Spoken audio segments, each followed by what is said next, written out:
За сайн уу, сони юу яцгаана. Хэдүүлээ энэ удаагийнхаа бичлэгээр 2011 онд нээлттэй хийжсэн. Жүжигчин Йокисаны тоглосон Понса хэмээх нэртэй crime thriller жанрын киног хурангуул үздэсгэх болно. Ингээд бичлэгээ хүлээн авч үздэсгэнэ үү. Манай энэ удаагийн бичлэгийг олон улсын спортын чиглэлээр үйл ажиллагаа явуулдаг компани хамтран үргэж байна. Хамтран ажиллагч байгууллагын талаарх дэлгэрэнгүй мэдээллийг сэтгэгдэл хэсэгт байршуулсан тул сонирхож байвал сэтгэгдэл хэсэг рүү орж үзээрэй. Мөн манай сувгийн DRCAPS гэсэн урамшууллын кодыг ашиглаад урамшуулал авах боломжтой. Тэгэхээр өмнөд Солонгосын хаа нэгтээс нэгэн хөгшин тэрдэх хойд Солонгост амьдран суугаа их нэртэй зориулан чи минь амьдуу.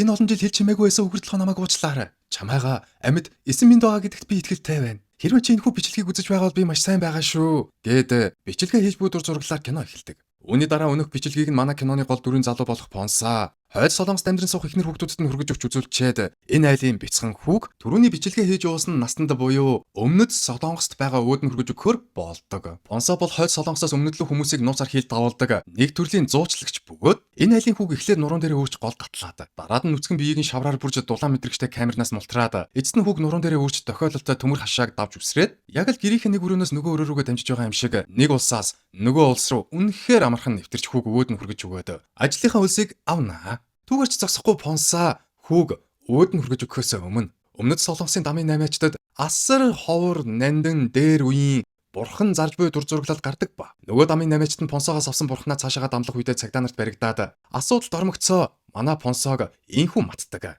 Байцаагчаа бид хоёр тэр хүний нэрийг мэдэхгүй. Бас царайг нь сайн санахгүй байна. Нэг л удаа харсан. Хүмүүс хадаг яндартай гүүрэн дээр очиж захиалга бичиж үлдээдэг гэд бахаар нь л тэрхүү хадаг яндартай гүүрэн дээр очиж захиалга бичиж үлдээсэн юм л та. Тэгтэл тэр хүн өөрөө бидэнтэй холбогдоод тэр бурхныг бидэнд зарсан юм. Хэрвээ та жинхэнэ хулгайчийг барьмаар байвал тэр хадаг яндартай гүүр орчмоос очиж хай гэж хэлдэг. Үүний дараа дамын наймаачдын яриадсэн өнөх хадаг яндартай гүрэн гарч эхэлнэ. Энэ гүрэн дээр хүмүүс хойд Солонгост байгаа ихнэр хүүхдүүдээ эсвэл хойд Солонгост байгаа аав ээжигээ нууцаар хил давуулж өмнөд Солонгост авч ирүүлэх ажлын заруудыг бичиж үлдээдэг ба. Понса хаяада нэг ирж өнөх ажлынхан заруудыг шүүж хараад өөрт нь таалагдсан ажлыг сонгож захиалагчтай нуулзаж цалин үлсээ тохироод хойд Солонгос руу явж өнөх хүнийг нь өмнөд Солонгост хүргэж ирдэг. За хараа одоо хэдүүлээ энэхүү киноны чухал дүрүүдийн нэг болох Жонсон хэмээх нэртэй эрхэмтэд танилццгаана. Жонсо бол хойд Солонгосоос өмнөд Солонгост дөрвөж ирсэн төрийн өндөр албан тушаалтан. Яг одоогоор өмнөд Солонгосын засгийн газартай хамтран ажиллаж байгаа бөгөөд энчэнэ асар баян тансаг мөн засгийн газрын хамгаалтан дор амьдарч байгаа нэгэн.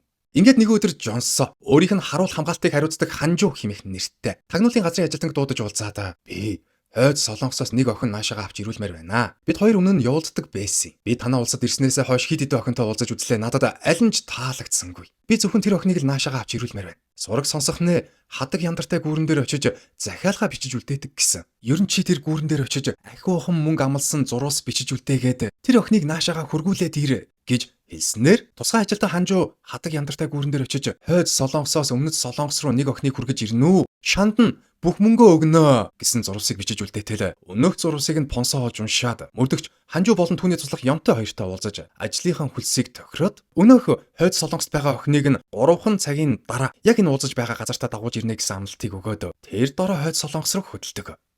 Понса бараг цаг орчмын дараа өнөх бүсгүн гэрт нь очиж түүнийг сэргээгээд өмнөд Солонгосоос өөртөө зориулж бичсэн Жонсогийн захиаг уншуулж нэн даруй өмнөд Солонгос руу хөдлөх ёстой гэдгийг нь ойлгуулад түүнийг гэрээс нь дагуулж гараад өмнөд Солонгос руу чиглэх үедээ хувцснаас нь хүчтэйхэн чирээд алхаж явтал бүсгүй гинэтгэн муухай ашиглаж чи битгий надаас зураад бай. Эмэгтэй хүнтэй яаж харьцахыг ээж чинь чамд заагаагүй юм уу? Би өөрөө алхаж чадна гэж ааштай хэлээд Понсоогоос холдож буруу чиглэл рүү алхаад тохиололтой утсыг хүнддэг. Үүнээс нь болж хилийн цэргүүд гартаа бууз өвсгөө барьсаар гүйлтийн эртэл Понсо аргагүй ирэхэд бүсгүйг дагуулж ус руу шумбаад. Ойролцоогоор 100 орчим секунд усан дор амьсгаагаа төгжиж хилийн цэргүүдийн хараанаас нь мултарч хилийн цэргүүдийг явуулаад дараагаар нь бүсгүйг дагуулсан уснаас гарч иртэл бүсгүй зүрхэн зогссон байдаг.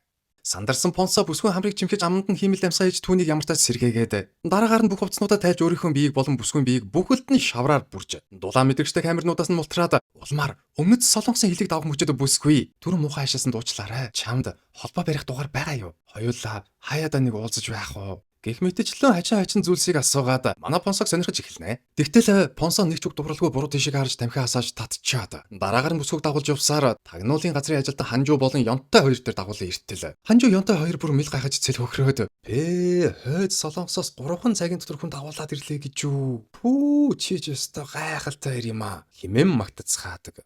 Тэгээ мөрдөгч Ханжуу Инокиг шинэ гертэн хүргэж өгөхөр болоод машиндаа суулгах явтал. Ёнтэй гинэтхэн гар бууга гаргаж ирээд понсороо чиглүүлэнгүүтээ. Чи юм уу хойд солонгосын тагнуул өөдгөө фашист буужг гэж хэлээд машиныхаа урд галан суулгадаг. Харин понсоо Ёнтойгийн анхаарлыг сарнах мөчөд нүрлүн нэг өшөглөөд. Хүзүүг нь хөлөөрөө ороож хөлн гурвалжин болдор түмнийг ухаалдуулаад Ёнтойг өөрийг нь өөрийнх нь машинд гавлж үлдээнгүүтээ алга болж өгнө.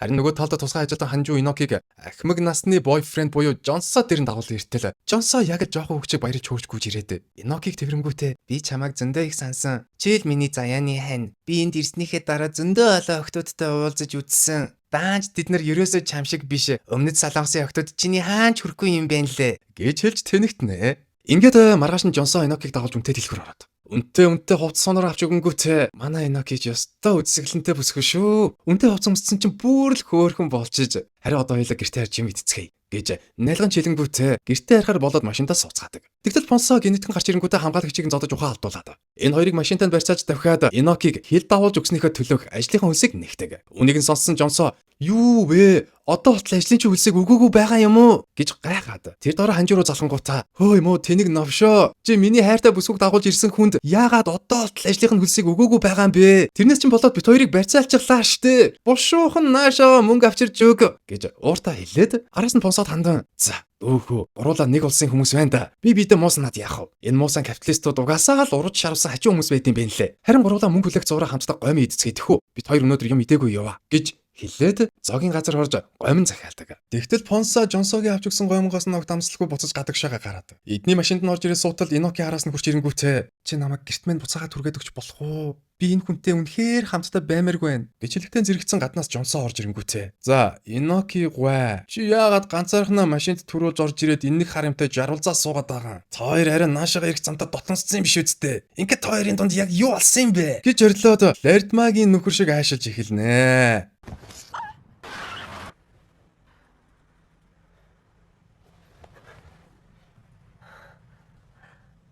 Энэхүү үзэгдлийн дараа Понсо эдний машинаас бууж гадагшаага гараад. Тамхиа татаж эхэлтэл Жонсо араас нь гитэж ойртоод ард дагцран төмөр турбаагаар цохиж ухаан алтуулдаг. Үнийг нь харсан Иноки Понсо руу орж чарлаад гүйж эхэлтэл Жонсо түүнийг замдан зогсоогоод үсэртэл нь нэг алгадаад. Би мэдсэн юм аа. Бид хоёрын дунд ямар нэг юм болсон гэдгийг бүр мэдрээд байсан. Би энэ мөн новшиг чинь хинч биш болгоно. За юу. Химэн занал хийлээд Ханжуу болон түүний хүмүүсийг дуудаж Понсог баривчлуулдаг. Ингээд Понсог барьж авсан Ханжуу болон түүний хүмүүс. Чи юм уу хойд Солонгосын тагнуул. Чиний үндсэн даалгавар чи яг юу юм? Манай улсаас ямар мэдээллүүдийг цуглуулж авсан бэ? Яаж тэгж баригдахгүйгээр хилээр амархан нэвтэрч орж гарч чадаад байдیں۔ Гэх мэтчлэн асуултуудыг асууж ирүү шүүлтүүдийг явуулдагч Понсогаар нэг ч үг хэлүүлж чаддаггүй. Учир нь Понсо хэлгүй. Харин нөгөө таалт хөгшин бойфренд Жонсо залуу амраг Инокигээ хүчирхийлж Инокиг зодож байтал Ханжуу ирж түүнийг болиулаад дараагаар нь Инокитой тусдаа уулзаж чи тэр Понсоныг сайн мэдхүү. Манай нэг тагнуул даалгавар гүйцэтгэж явах хэдэ умартын цэргүүдэд баригдаад яг одоогоор тамлуулж байгаа юм байна. Хэрвээ чи тэр Понсоныг ятгаж манай тагнуулыг авруулах юм бол би чамайг энэ хүчирхийлэгч өвгнөөс салгаж нутаг руу ч буцааж өгье. Би бүр чамайг Понсонтой хамт нутаг руу ч буцааж өгье. Химэн хэлтэл Иноки түүний хэлсэн үгэнд нь итгээд хоригдож буй Понсон дээр очиж ятгадаг. Үүний дараа киноны сцен солигдож мөрдөгч Ханжуугийн яриад байсан өнөөх хойд солонгосчуудад баримтлагдсан өмнөд солонгосын тагнуул Чон хэмээх очтой залуу гардаг.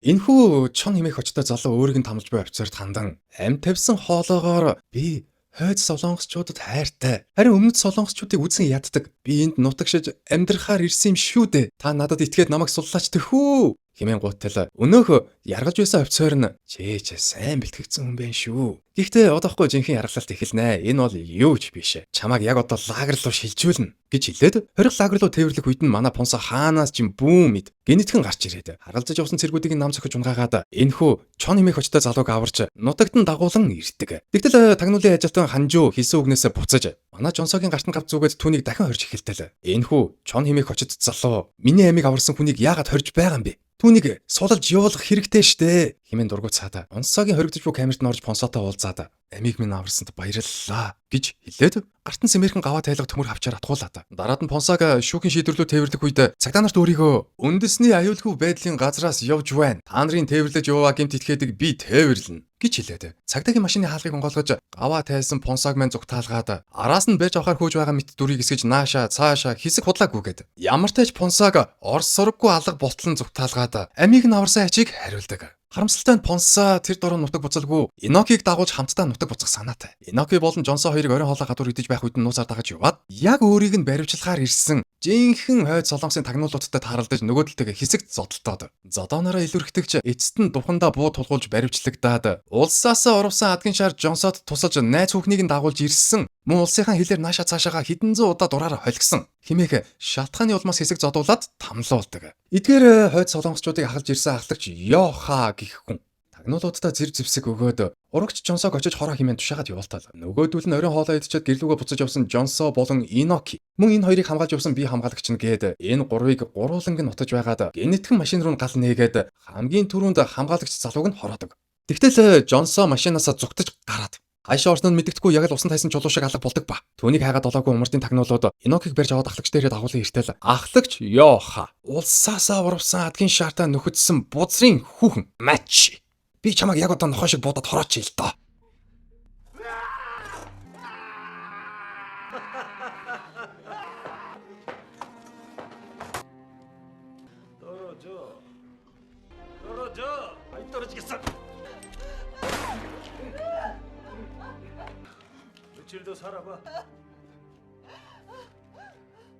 Ингээд энэхүү үзэгдлийн дараа ахлагч Йоха манай Понсод хандан хэрвээ чи урвагч Жонсог хороох юм бол би чамайг энэ хүүхэнтэй чи хамт амьдлаагээд нутаг руу ч буцааж өгье гэж хэлээд гарбуу болон хоёр сумыг өгтөл Понсо тэр дээр хоригдож байсан байрнаасаа гараад Жонсогийн байр руу нэвтрэн ордог. Тэгтэл Жонсогийн бие хамгаалагчид гарч ирээд Жонсог хамгаалан түнтэй тулалттал Понсо ядах юмгүй нөгөөдүүлэгээ зодчоод орондоо хөвтөж байсан Жонсо дээр очиод духамд нь буугаад тулгатал чи намайг алах гэж ирсэн юм уу? Хэрв тийм бол би чамаас нэг зүйл асууя. Иноки амьд байгаа юу? Хэрвээ Иноки амьд байгаа бол намайг түнтэй эцсийн удаа уулзуулж өгөөч тэхүү гэж гуйтал Понсо түүнийг гэрээс нь дагуулж гараад гадаа машинтайгаа хүлээж байсан умардын тагнуулууд болон Иноки нар дээр хөргөн ирдэг.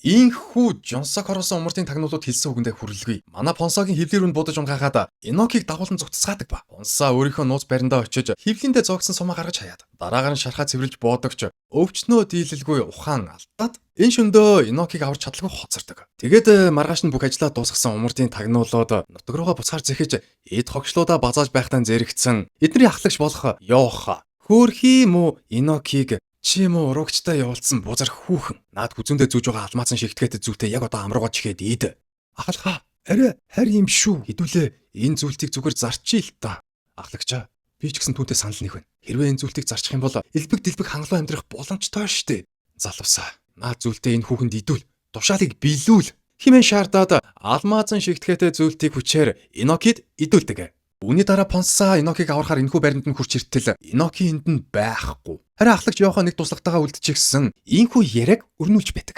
Чи намайг үнэхээр л тэр зүйлтний үн цэнийг мэдэхгүй тэнэг амтан гэж бодсон уу? Би тэр зүйлтийг хаана яг яаж зарахаа мэдлгүй л яах вэ? Зүгээр л тэр мөн хүүхнийг жаахан яргалмаар санагдаад албаар зүйлтийг нь идүүлсэн. Зүйлт ямар хоол шиг ходоод нь шингэх биш. Тэр мөн хүүхний ходоодыг хүлээд зүйлтээ гаргаад авчих бол барв биш шүү. Химэн хилээд нээх муухай хоолоогоор инээтэл Понсо өнөх яриг нь нууцаар сонсож амжаад Инокиг аврахаар гадагшаа гүйж гардаг.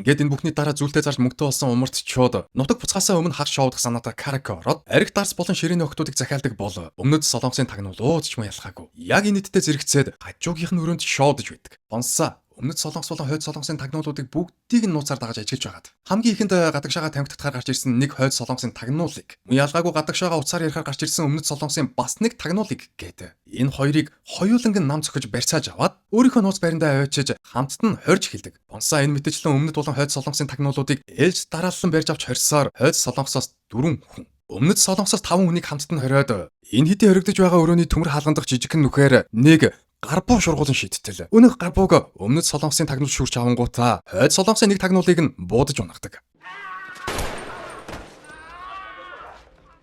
Энэ мэтчлэн Понсаа төмөр хаалгандах жижигхэн нүхээр гарбуу болон автомат буу мөн тэсрэх бөмбөг гих мэтчлэн хүн бүхэнд хүрэлцгүүт зэвсгүүдийг ээлж дараалаар нь шургуулж өгсөөр хоёр талын тагнуулуудыг бүгдийг нь зэр зэвсэгтэй болгоод эцэст нь энэ хэдийг хооронд нь алалцуулж цуссан өшөөгөө авч дуусаад нутгийнхаа зүг рүү хөдөлдөг. Ингээд энэ бүхний дараа киноны мэн төгсгөлийн сцен гарч эхэлдэг бөгөөд Понсаа Хойд Солонгосоос Өмнөд Солонгос руу дахин нэг илгээмж өргөж өгөх ажил аваад илгээмжээ тээвэрлэж явах зураа. Хилийн цэргүүдийн хараанд нь өртөж урдаасаа болон ардаасаа хид хид удаа бодуулаад эцсийн мөчөд амьсгал хурааж бүдүр зураглал гараад энэхүү кино маань төгсж байгаа.